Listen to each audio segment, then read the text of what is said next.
Hello, and welcome to Learning from Nature, the biomimicry podcast with me, your host, Lily Ehrman. This special episode is all about a topic very close to my heart, nature journaling.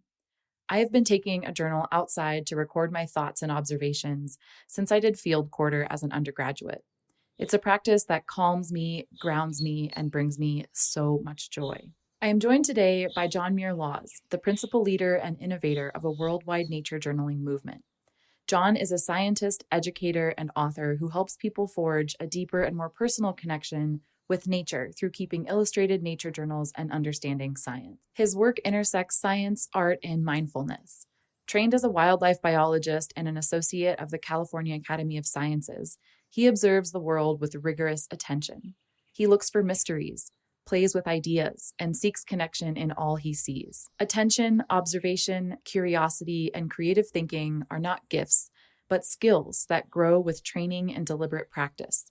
As an educator and author, John teaches techniques and supports routines that develop these skills to make them a part of everyday life. John is the founder and president of the Wild Wonder Foundation, a nonprofit organization dedicated to encouraging nature connection and conservation through attention, curiosity, art, science, and community. He has written and illustrated books about art and natural history, including The Laws Guide to Nature Drawing and Journaling, The Laws Guide to Drawing Birds, Sierra Birds, A Hiker's Guide, The Laws Guide to the Sierra Nevada, and the Laws Pocket Guide set to the San Francisco Bay Area.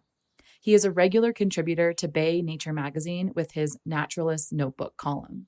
He is the primary author and editor of the curriculum Opening the World Through Nature Journaling. This free teaching guide is kid-tested and teacher-approved and integrates science, language arts, and visual arts through keeping a nature journal. He is the founder and host of the Bay Area Nature Journal Club, monthly free nature sketching workshops, field trips and events, connecting people with nature through art. I'll just kind of have us jump in, and if you'd like to introduce yourself and include your pronouns, please. Sure. Hi there. I am Muir Laws, legally. Everybody, my friends all call me Jack, so you can call me Jack. I'm a he, him over here in California in the Ohlone land on the side of San Francisco Bay.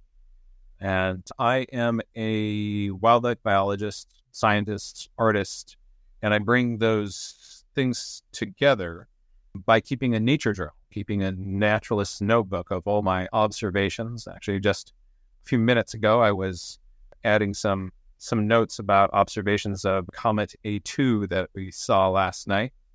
And I also do a lot of teaching. So teaching people how to use nature journaling as a tool to connect people with place. I think it's an incredible way of learning where you are. I do a lot of my thinking, trying to get ideas out of my head and onto paper, and a little notebook is my best friend in doing that. That's amazing. Thanks for being here. And I'm super stoked because I've been following you for many years and have been giving away your great. Laws Guide to Nature Journaling as gifts, and they're always well received. I actually need a copy for myself, but I've been giving them away and people love them, especially in the biomimicry world. I kind of, educate in informally and formally in the space of biomimicry, which is what this podcast is all about.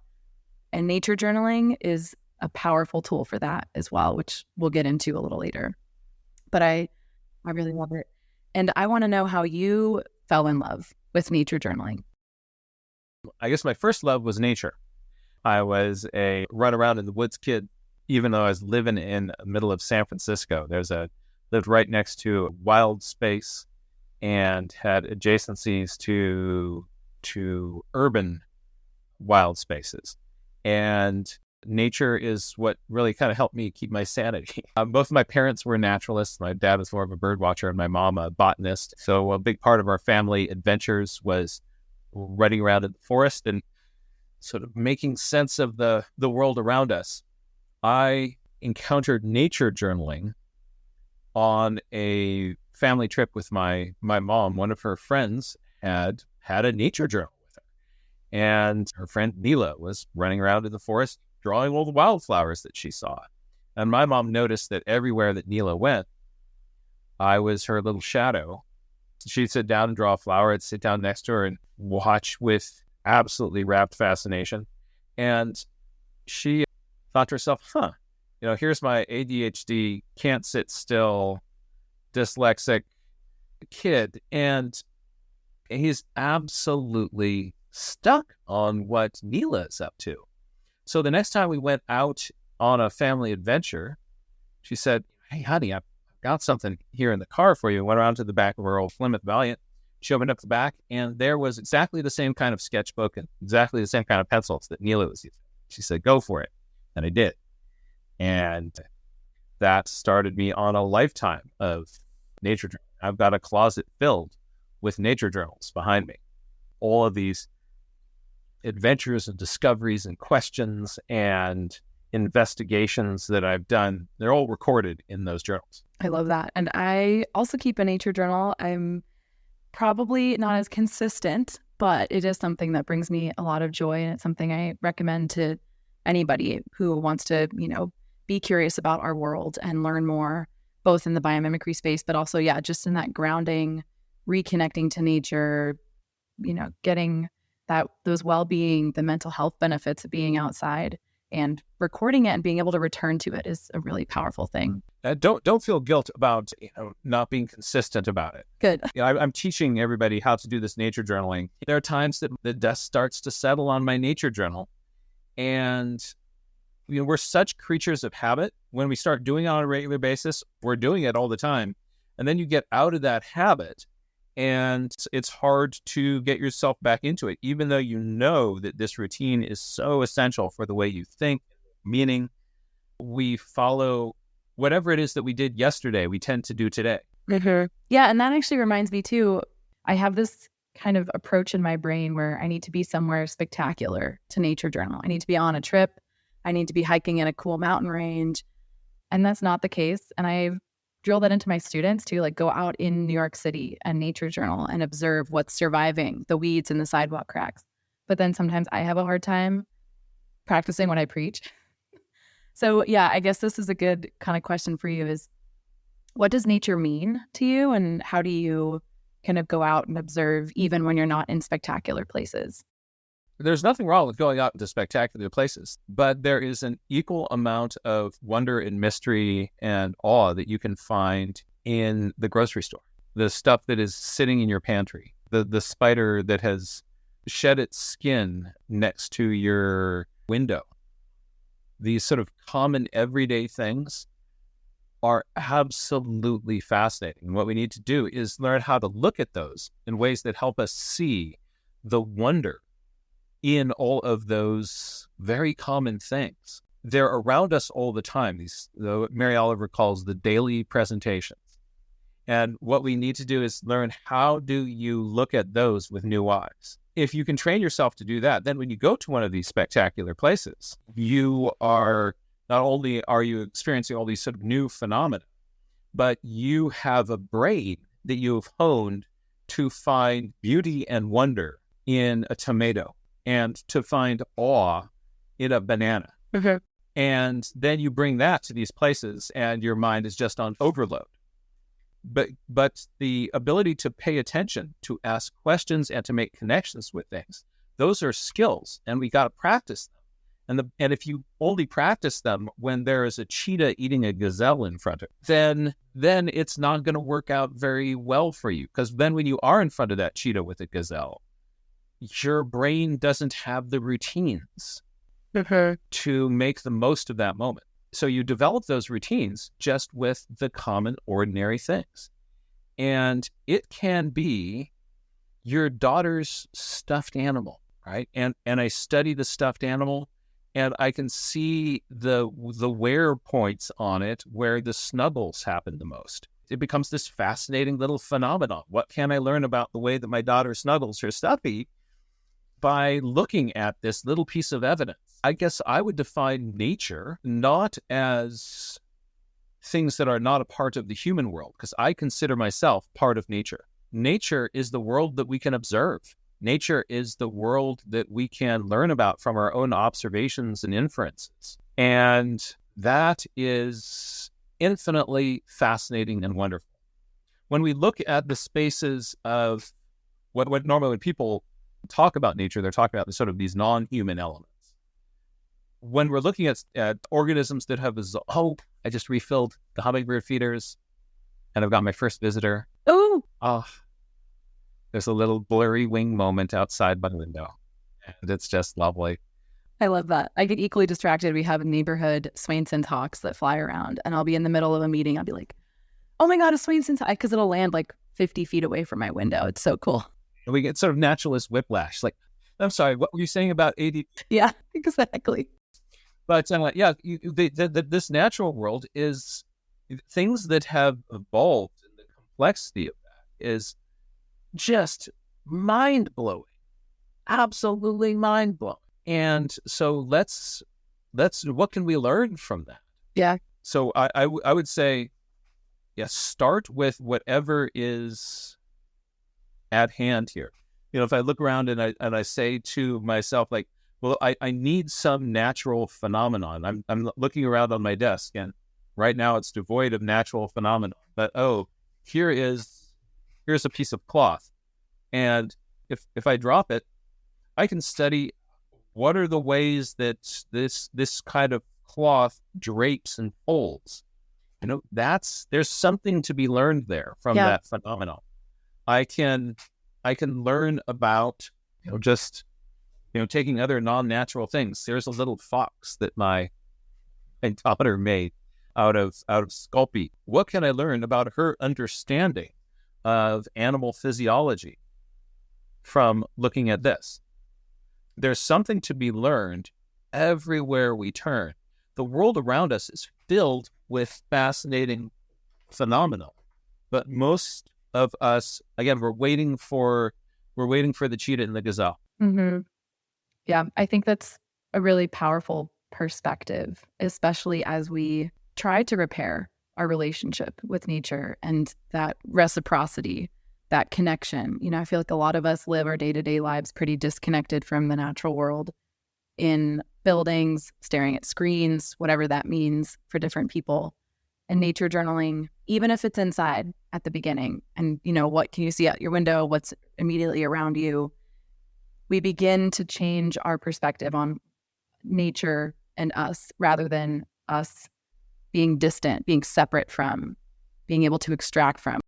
The harmful relationship is starting to be repaired. And I think nature journaling is a really important part of that pathway.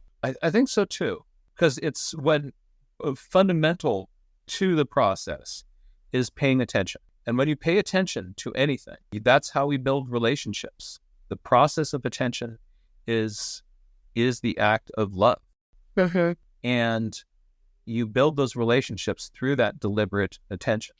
And so when you practice, how do I pay attention? You're practicing, how do I build connection? How do I fall in love with this world around me? And that builds a relationship between you and other things. The more that we can kind of block off those relationships and our connections with others, the more we're able to make those unskillful decisions that separate us from the world.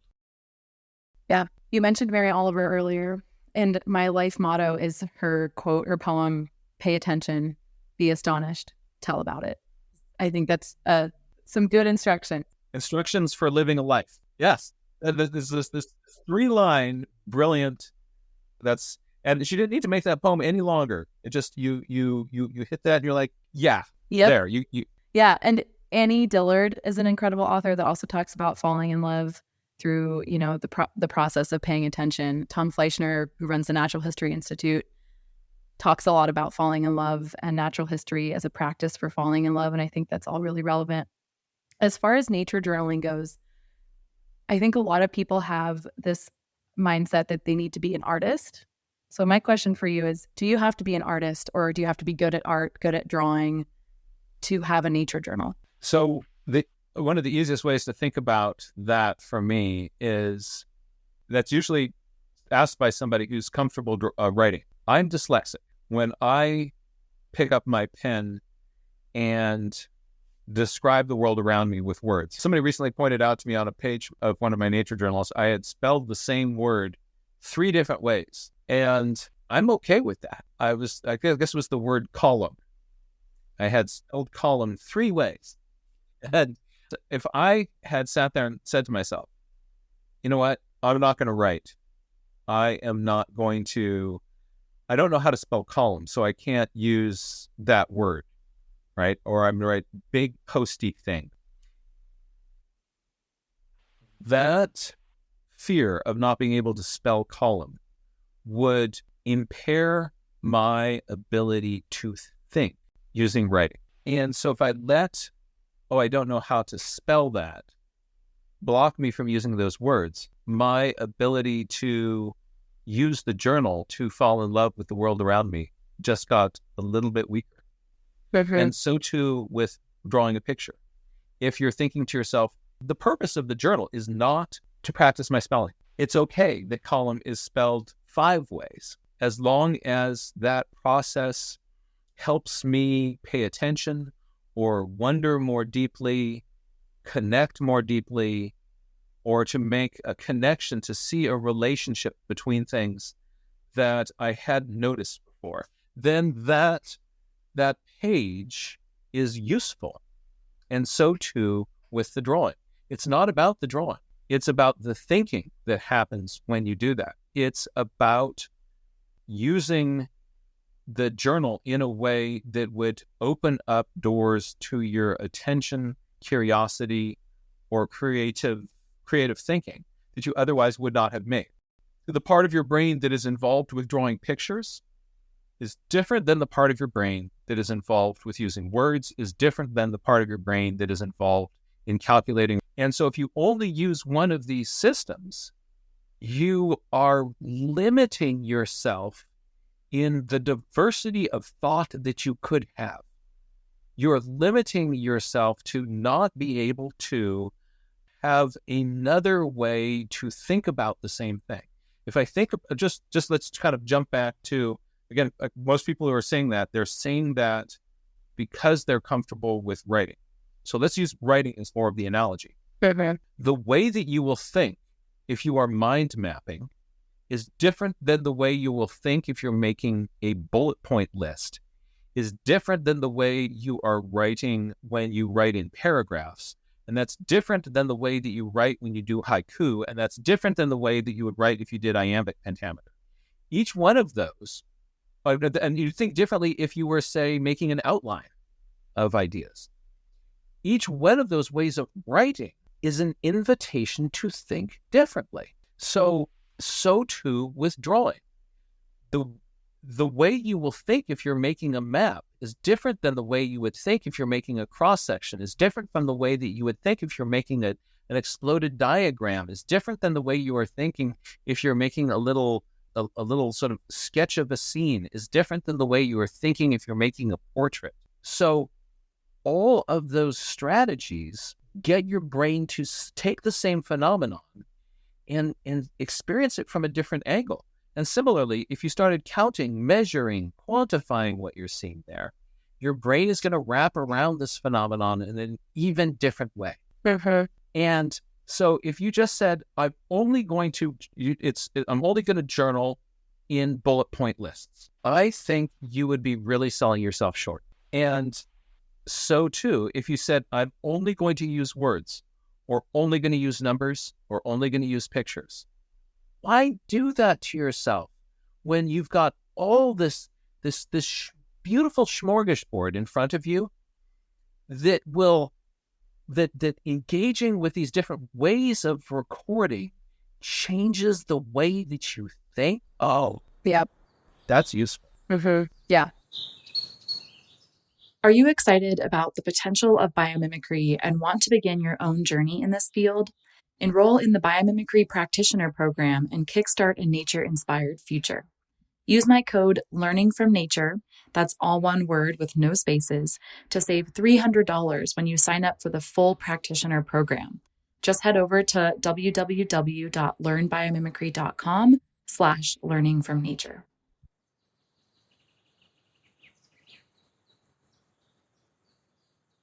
And as a perfectionist, type A, I have a really hard time hurtling through the I'm not good enough, this isn't going to be a good drawing. But I don't know if it was you or someone else who did nature journaling section as part of the High Sierra Natural History Celebration many years ago.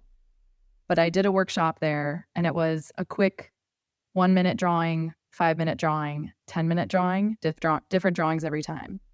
And that actually really helped me get through this of just like get 1 minute to sketch something really quick, move on, whole new drawing. We forgot the one before, 5-minute drawing, do it something different, and then forget that one, next one. That like really moved me through that mental space in a cool way. And I teach that now pretty consistently. And so thank you if that was you, but I can't remember.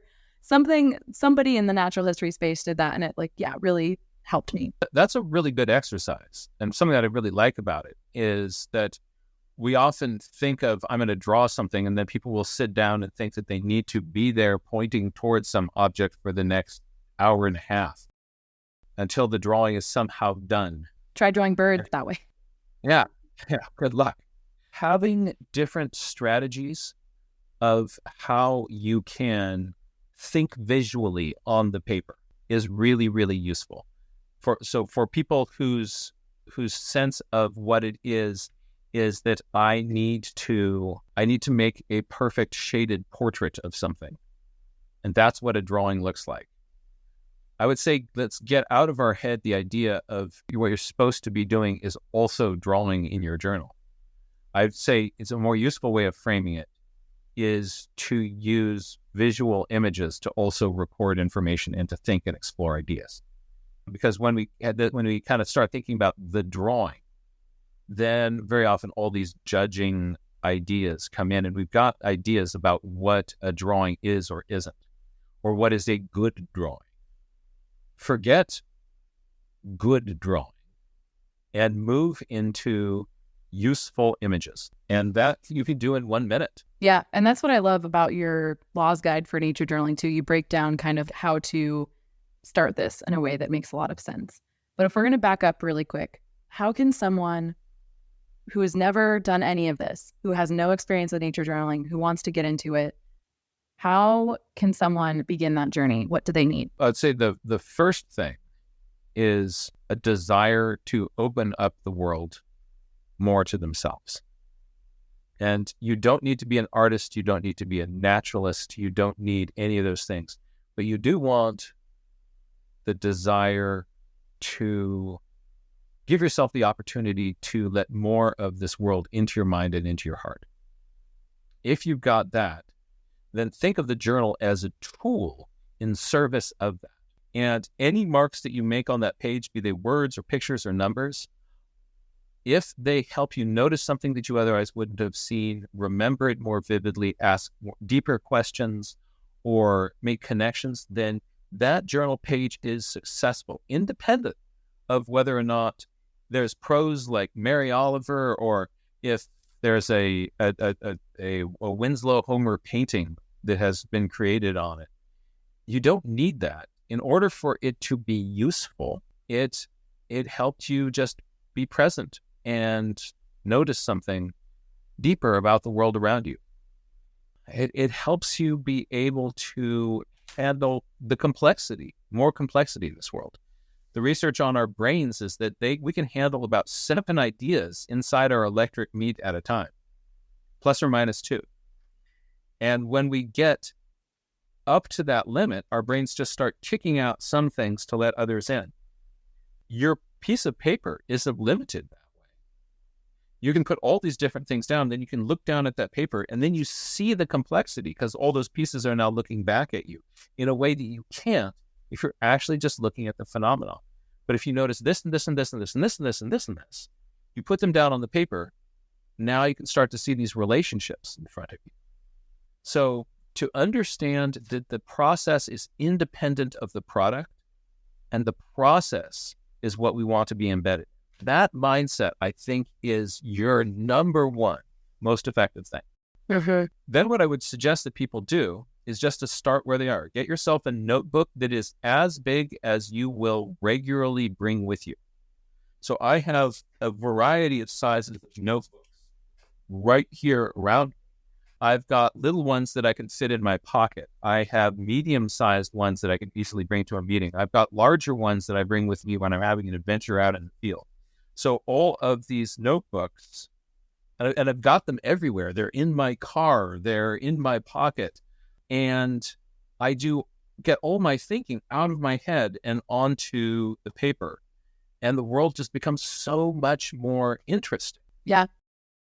And then as you start to do this, start with whatever your comfort zone is. So if you're a writer, great. Make your journal mostly writing because that is your comfort zone. And once you start that habit, then start to slowly more and more push yourself outside of your comfort zone. Because the sweet spot for neuroplasticity, for growing our brains, is not to be sitting in the place where we're comfortable, but just to be a little bit outside of that zone. So you're pushing yourself. So I'm going to start to make a few little diagrams. I'm going to start to make a map. I'm going to start to play with visual things. I'm going to start to incorporate these more and more and more. And as I do that, I'm developing those skills. And then I'm going to push myself. Then that becomes comfortable. And all of a sudden, okay, I can do maps and cross sections. Okay.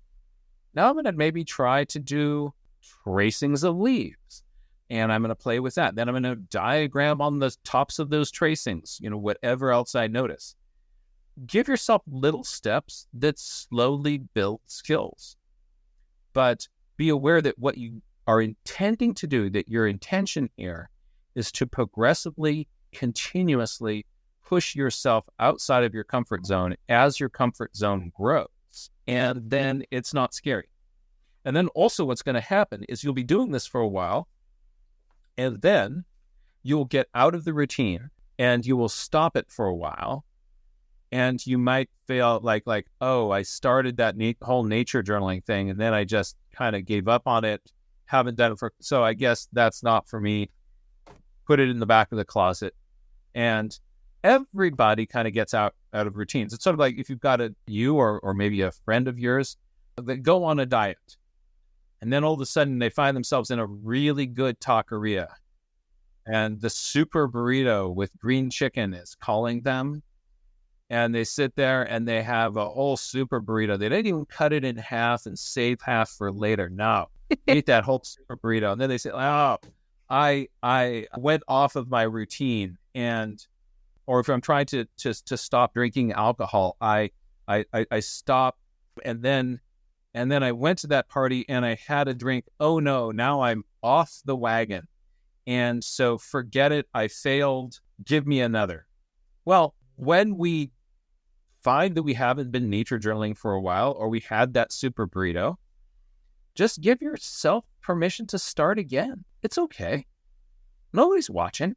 This is for you and your brain. And if you're really kind of coming at it from this point of view of like, I want this as a tool for my brain, and then your brain doesn't do it for a little while, we don't have to beat up our brain. We just got to love our brain and say, hey, little buddy, want to play some more with the journal? And then what gives us permission to kind of gently go back into those things without having to do a mea culpa and flagellate ourselves. We just start again, and then start again, and then start again. And it's okay. And realize that you're building a whole skill set. You're building a vocabulary. If all you have done is bullet point lists of things, and you're starting to develop sort of a new vocabulary in other areas, at first those are going to be weird, but then they will become part of your routine. And then you can expand it to someplace else, and then expand it to someplace else. And I think that that's a useful way of building these skills. And when you kind of get out of the routine, how to not turn it into, oh, I'm a failure of a journalist, but have it be something where you can just start again. Yeah, I think that's a really important reminder. And if we're going to think about kind of those early stages, paying attention, building curiosity, which we talked about a little bit earlier, what does paying attention mean to you? And how do we begin to cultivate that deeper curiosity about the world? Attention's a really weird thing. We are evolutionarily programmed to be very, very efficient in our observations, but in such a way that we bounce from one thing to another to another very, very easily. I often think of my little primate self kind of rooting around in the forest, and I see a new phenomenon, and my first reaction is like, can it eat me? And then I go like, no, it's not going to eat me. Then I go, can I eat it? Is it a resource? So is it a threat? Is it a resource? And once you've got that, your brain is then ready to go, okay, I've got this figured out. I'm ready to bounce on to the next thing. There's a psychological phenomenon called the Zergenic effect that is that when you think that you have a task completed, your brain just trashes all the resources that were kind of related to thinking about that. So if you've ever studied for a test and then on the backside of it forgotten from that material, you've Zergenic yourself. And I think that we do that with our observations all the time, where we'll look out at something like, oh, that's an American crow. Check. I've got it. And I'm ready to go on to the next thing. And once I've got that label for it, it's easy for me to stop seeing it, stop thinking about it, stop noticing new things about it. But the journaling process can actually be an antidote for that effect, where I realize that I'm going to use this experience with this crow to see if I can notice something about crowness and their cronies that I have never noticed before. And so I can find all of these novel phenomena or novel moments in phenomena that are really that I'm used to seeing, that are things that I've seen a million times. We are all there. There's the point at which our brain says it is okay to stop paying attention to this. That's essential for our survival. If not, I would still be looking at my drawer of socks and be going like, look at all those colors and all those things. But there's a certain point where your brain says, okay, there's that. I'm going to make this choice, go. And that's practical. It gets us through the day. And along with that is this feeling that we get of, oh, I'm done. I'm done looking at that. I've noticed what I'm supposed to notice. And we get that feeling of done about all sorts of things.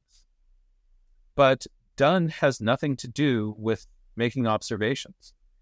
The amount of observations that we can make is infinite. And all done is a wall around our mental energy that says, this is the point where I stop paying attention. And it takes work and it takes deliberate effort to poke a hole in that wall and to move past that point. For me, it really helps to have the journal tool in my hand to allow me to see more, to notice things that I otherwise would not have noticed. Otherwise, I'm seeing a California poppy and I'll notice the same things about it. Like there's a little pink ring around the bottom. There's the little color change as we go from the petal edge to the center. There is the faint striations on the side of the stem. There is whatever things that you've already noticed about it. It's easy to look at something and we just notice those things again. How do we get ourselves to look at that poppy in such a way that we discover new things that we have never noticed before? It takes deliberate effort, and it actually takes calories. Your brain, when it's working, uses 1 out of every 5 burritos that you eat. It consumes 20% of your caloric load goes into feeding the electric meat between your ears. That's wild. And yeah, it is wild, but it also makes me understand more. Oh, just a swirl of crows going through the air. I wonder if there is a raptor. They sometimes mob raptor. Oh yeah, they fighting someone off. A raptor moment going on there. Then there'll be these swirls of crow moments when the raptor moves from place to place to place. I wonder if that's going on outside there. Have you read Crow Planet? That's a really good one. No, tell me about Crow Planet. Like how crows have evolved parallel to us for a long time in our urban areas. And they're a really cool indicator of like nature nearby. It's a really good kind of different perspective on nature observation of what's in our area, what's right nearby. Everything we've been talking about is, very deeply embedded in that narrative as well. It's cool. And it made me notice crows more. Some certain areas of crows will rely on roads and they'll drop nuts to crack and then they'll go get the nuts, but they know where the roads are. They'll, follow people around because they know people will be leaving food. So there's this very parallel habitation, which is cool. And being corvids, crazy, wicked smart. Yeah, they're up to something, always.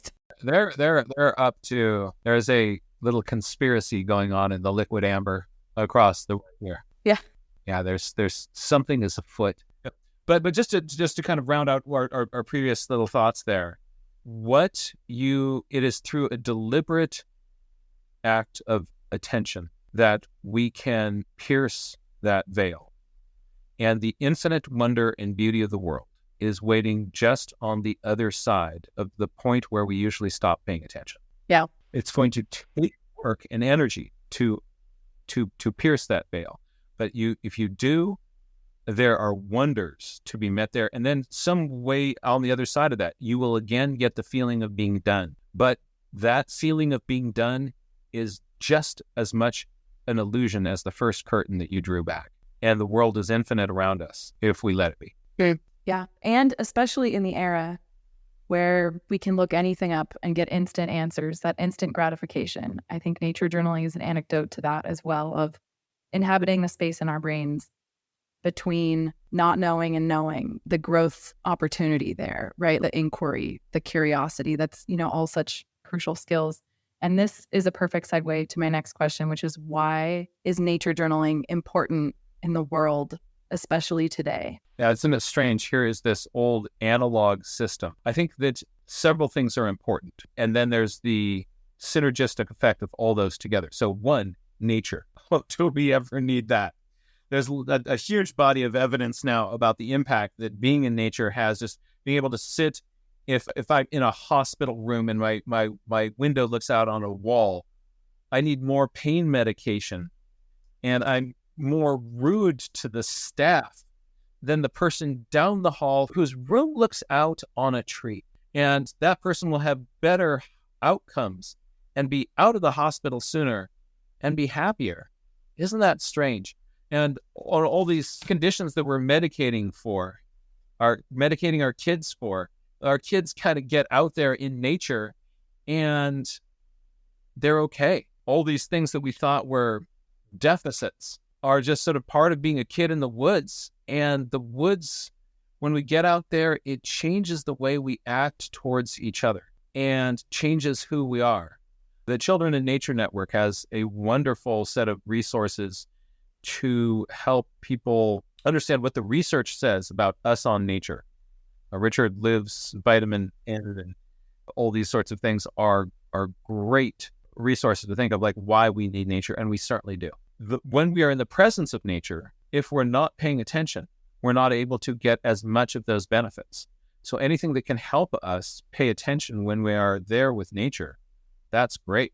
If I'm trying to figure out social emotional things, I reach for my journal. If I'm trying to observe a crow, I reach for my journal. If I'm trying to sort of think about how to visualize the impacts of new protocols for antibiotic or urinary tract infections, this is a thing that I'm kind of wrapping my brain around. I'm reaching for paper and all these sorts of things because visualizing it there on paper is such a powerful tool for doing anything. So the journal is your brain on paper. The journal is a tool for thinking and connecting and being aware of what you think and what you feel. So it's not just for the intellectual part, it's also for our sort of social emotional core. Journaling is key.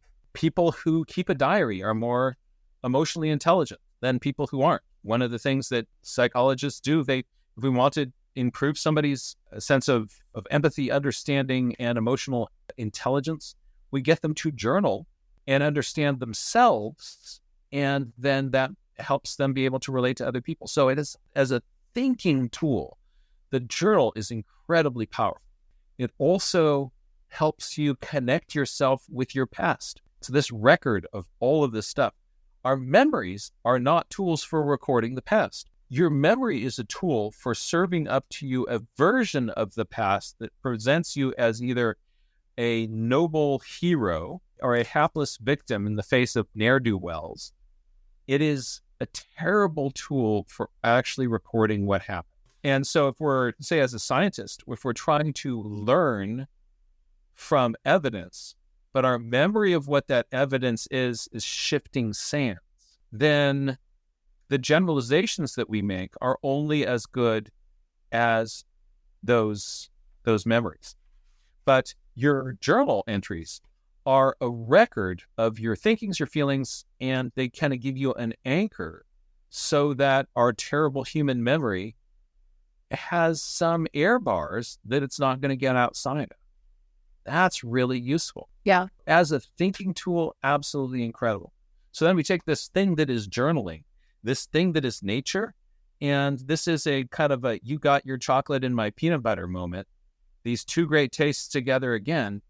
Together, they are even more. I think that journaling about your sort of internal world is wonderful and useful. When we then extend that to kind of looking out into the world, it becomes so much richer. And our study of nature is so enhanced by the process of journaling, because journaling is all about deliberate attention. And the thing that connects us with the natural world is that process of attention. So the impact is greater than if you just sort of think about why nature is good, why journaling is good. There's a synergistic combination of those things that I think is transformative in our lives and our world. Yeah, I think transformative is really the key there. And we see that, I mean, I'm sure you see that directly with people that you work with, workshops that you lead. I work at a nonprofit. We work with youth where we're seeing a lot of these social emotional challenges, this isolation that we're facing. Surgeon General last year released the statement for health, and it was an epidemic of loneliness, equivalent to smoking a pack of cigarettes a day or something crazy like that. And I think nature journaling, even though it is a personal practice for the most part, it does increase our connectedness, our community.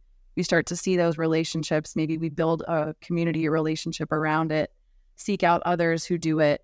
I think it's a really beautiful anecdote to that loneliness as well. Yeah, as an antidote to loneliness, I think that's a wonderful way of thinking about it, because as you open up that journal, you must get out of your head, and your eyes and your mind must go out into that world to explore. You document those things, you bring them back into your journal, but then you have to lift your eyes again to the world. And each time you do, you're letting a little bit more of that world into yourself.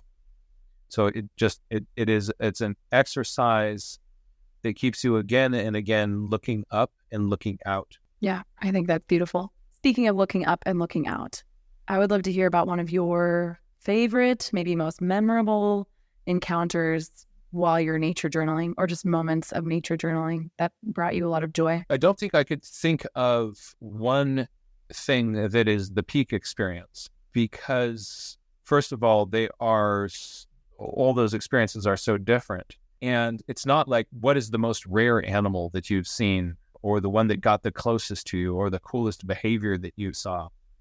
I think what you're really asking is what moved you, what really connected with you as a human being. And those moments of connection just happen again and again and again. I'll reach into the journal that I have next to me, and I open it up, and here is a page. It's a sketch of Tuolumne Meadows. And I was on a little family fall road trip with my wife and my two daughters, one of whom is 11, the other's 13. And we had been on the eastern side of the Sierra Nevada. We're coming back through Yosemite on our way back to the coast. And we stopped in Tuolumne Meadows because each day they do a little practice on their violins or their clarinet. And if you're going to do that, why not do it in Tuolumne Meadows? Mm-hmm.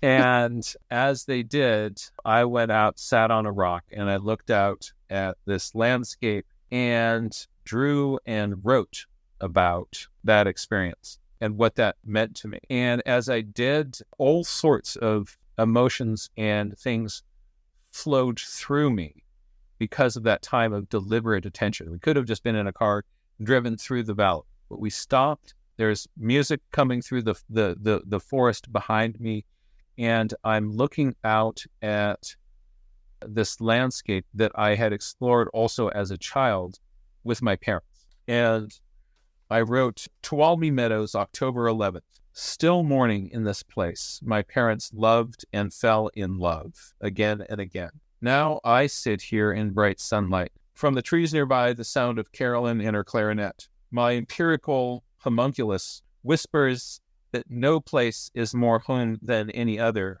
but I take off my shoes to feel the coarse granite underneath my feet and weep so deeply my shoulders heave with loneliness, connection, gratitude, and awe.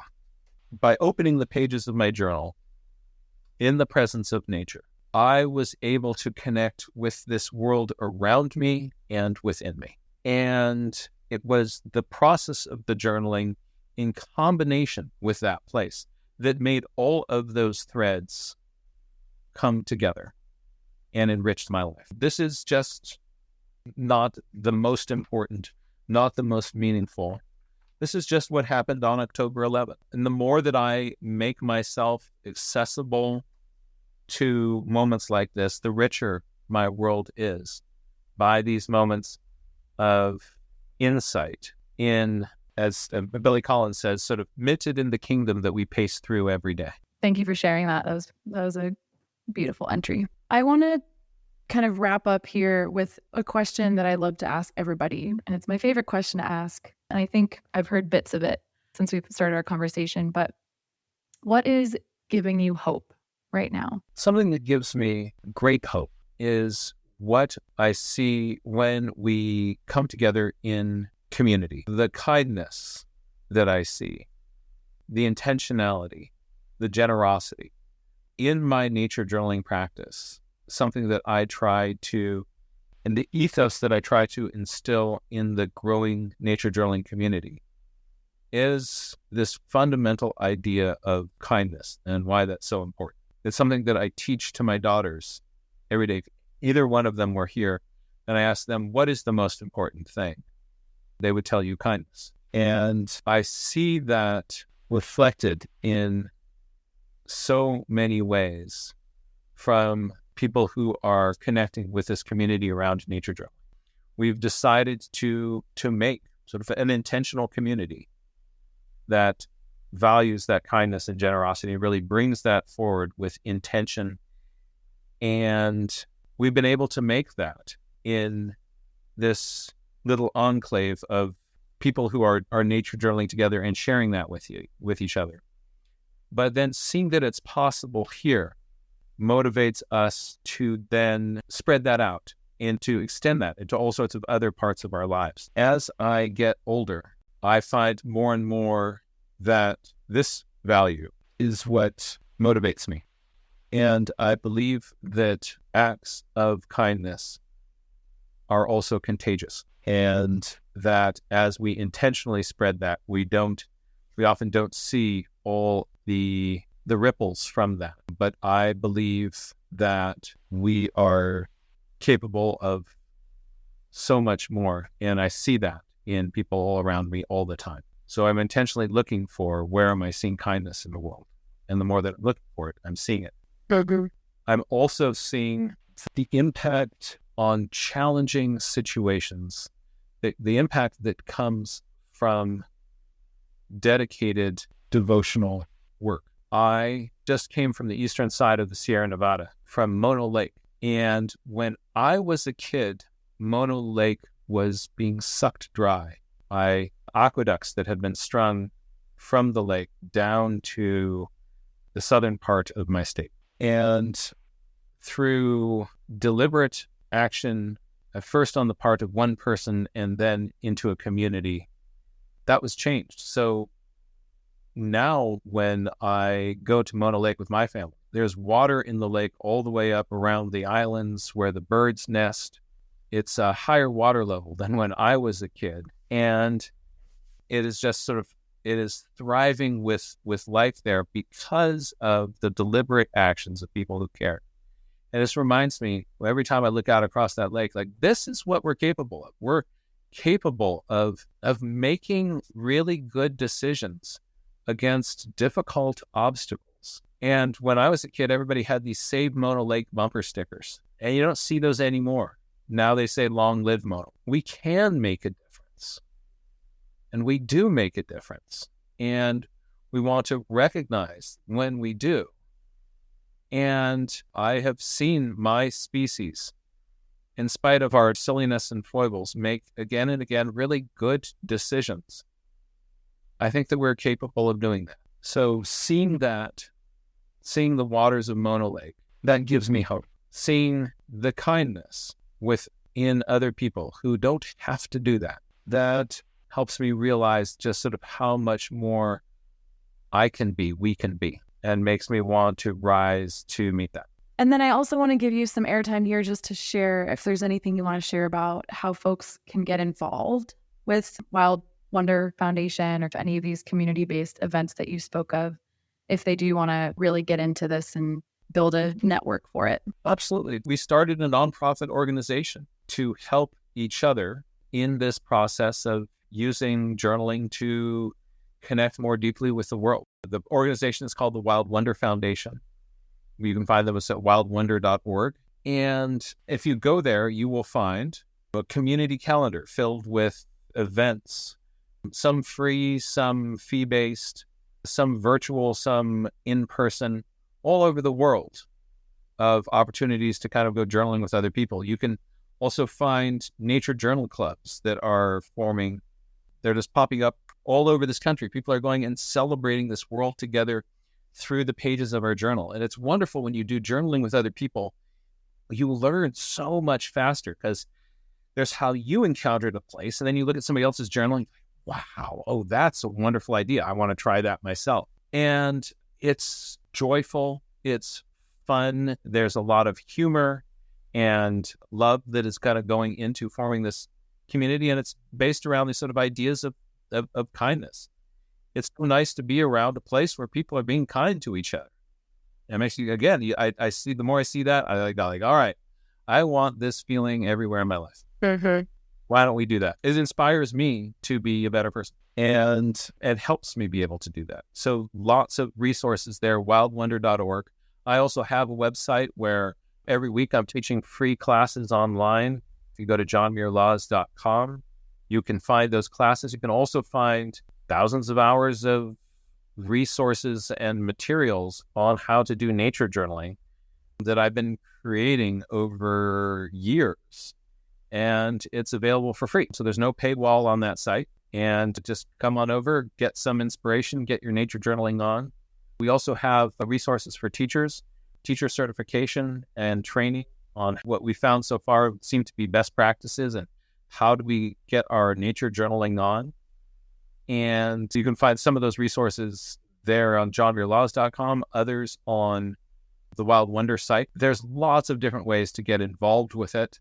And if you connect with this community and you'd like to help us lead and move this movement, please come, welcome. And it's a lot of fun. Amazing. Thank you. This was such a fun conversation. Really enjoyed talking to you. Thank you for your time today. Yeah.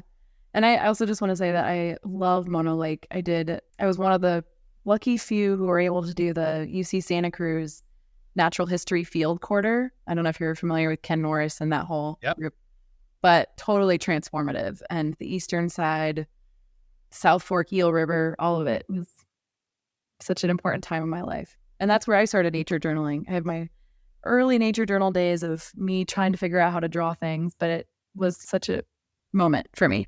It's so interesting to be in a place that reminds you of, we are capable of this, our species. This is here because of deliberate decisions against pressure. Yep. We chose that. And we can all make choices to make many other good things happen. Mm-hmm. One of the biggest barriers to that is just thinking that we can't. Yep. That's where I get a lot of my hope with biomimicry too. We can do this, and nature's already done a lot of it. The natural world's figured out a lot of these systems for transportation, for energy use, for water capture, for any challenge that we face. nature has figured out strategies for that. And I think that's the hope that I bring with me everywhere where I spiel about biomimicry. Well, I'm going to let you go because we went over, and I appreciate your time and such a good conversation. Thanks for tuning in. This is a quick reminder that we have some really awesome nature nerd merch like shirts and stickers so you can help support the podcast and look cool on your next hike. These were custom designed by my friend and incredible artist, Sarah Williams, and they showcase the amazing range of unique organisms here on Earth. You can grab yours at learningfromnature.earth/merch. I also want you all to know how much I appreciate every review, rating, recommendation, and support as you are all helping biomimicry reach more people. Together, we can not only imagine, but create a beautiful world with life at the forefront and guiding the way.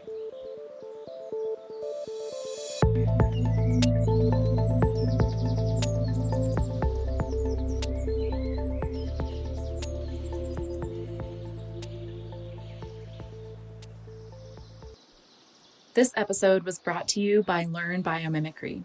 So often I get asked, how do I take biomimicry to the next level? While there are a few university degrees out there, I understand not everyone has the time, money, or ability to commit to years of studying. That's where Learn Biomimicry comes in. They offer a bespoke course called the Biomimicry Practitioner Program. It's part-time, purpose-built for working professionals, and expertly guides you to become a confident practicing biomimic. And the best part? You choose your own project, so your learning meets you where you are. Advance your career and become a biomimicry practitioner with Learn Biomimicry. All of my listeners save $300 when you purchase the Biomimicry Practitioner Program. Head to www.learnbiomimicry.com/learningfromnature, or just tell them that Lily sent you. Happy learning!